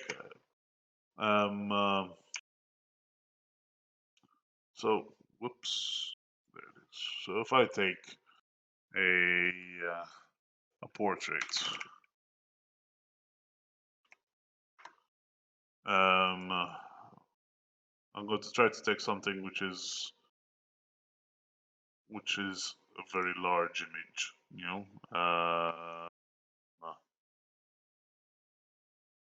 say some.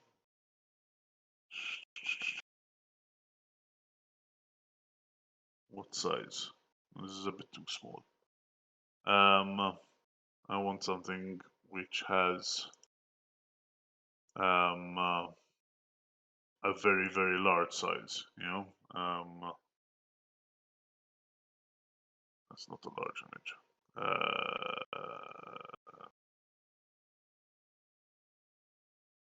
Yeah, let's take this for example. I don't know who this guy is, but he's going to become part of my experiment. So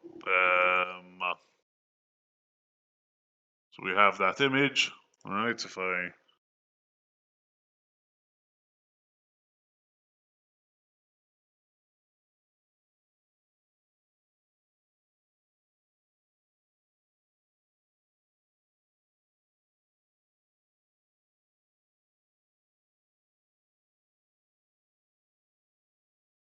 so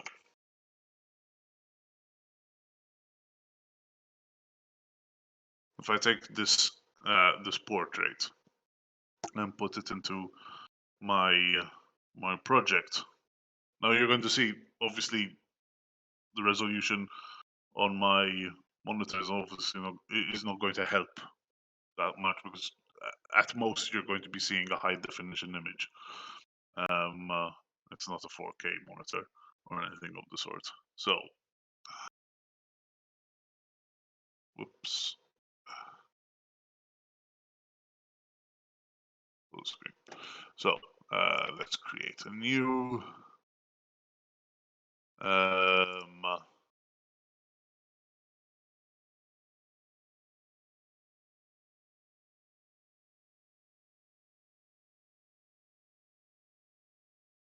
create a new image. Oh, there you go. Okay, so if let's drag and drop this image onto that. So, okay, so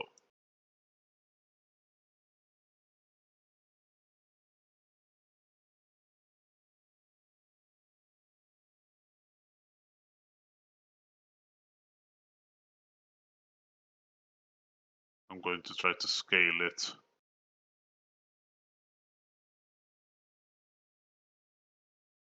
down to the size of my actual screen.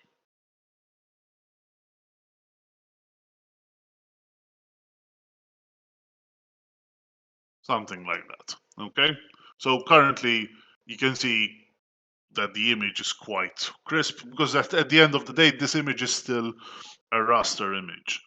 However, if I try to convert this into a vector image, all right.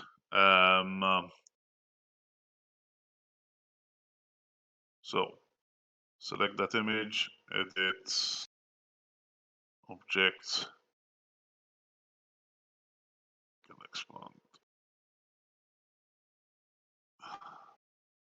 So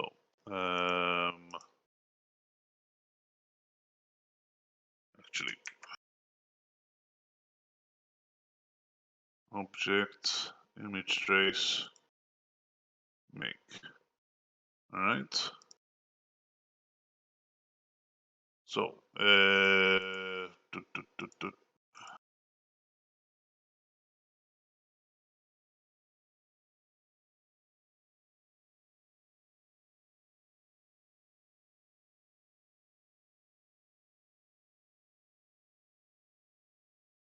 I'm trying to find they actually had a live trace.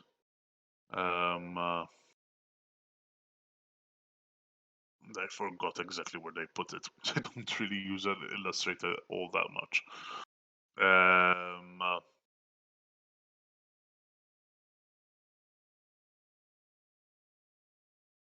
Window.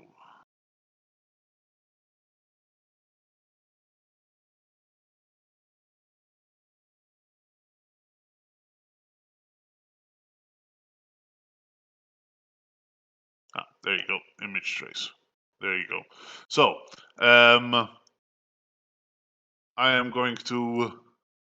So essentially, this is the traced image, all right, of this particular of the original image, all right, in black and white. Okay, but that is something that might not be what I'm looking for.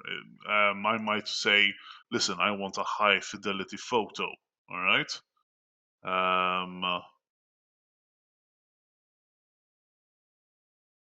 So notice it is trying to find the smoothest parts. It is trying to find the exact curves that are needed in order to generate this high fidelity photo. Now, in this case, all right, probably it's not going to be that obvious to you.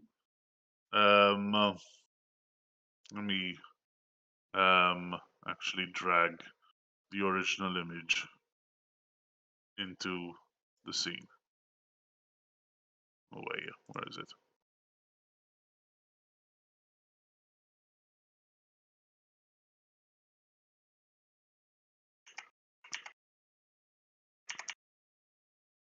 That one. If I drag another copy and scale it accordingly so that they are essentially the same size.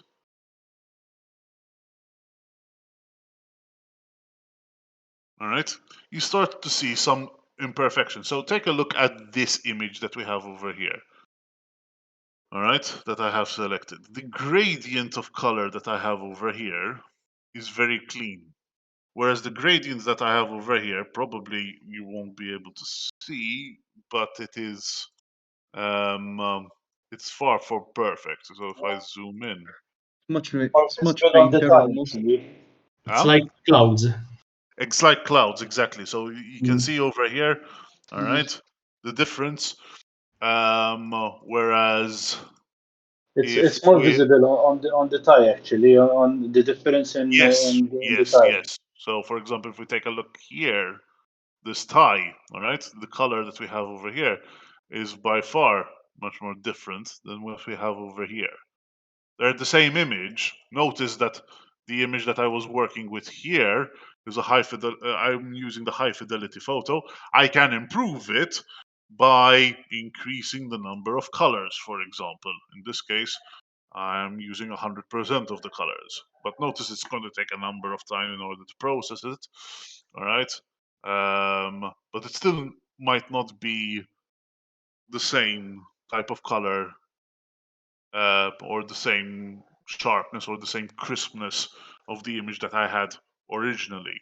All right. So it's a bit better, but I might need to increase, for example, the number of parts.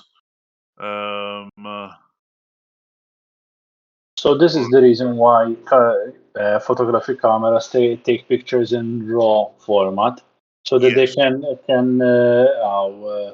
maximize as much as possible all this before it is downscaled at a later stage. Yes, to a certain degree.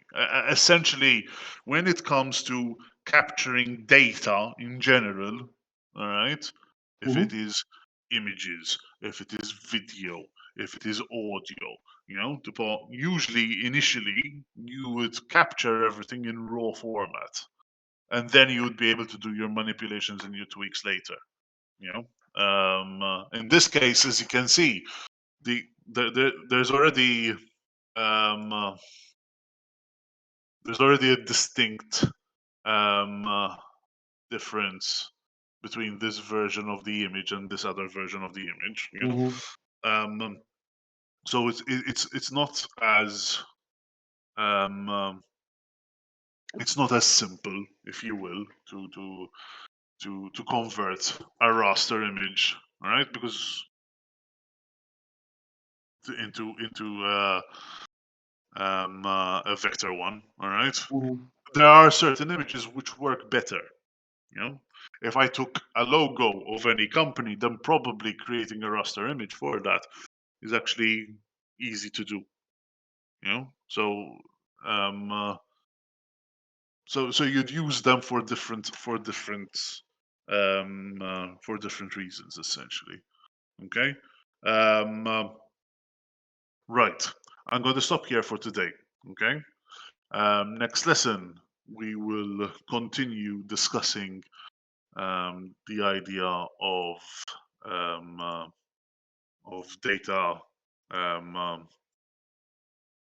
data representation in terms of audio. All right. And we're going to be talking a little bit more about vector images. All right. We're going to be talking about sound. We're going to also be talking a little bit about video, and then we're going to start moving on to the topic of cache memory, all right, and optimizing our computers further through the use of cache memory. Okay. All right. Thank you very much. Thank you for listening. Thank And you. Have a nice evening, sir. have a nice Thanks a evening. lot, sir. Thank you. Thank you, Bye. sir. Good evening. Thank you. Bye bye.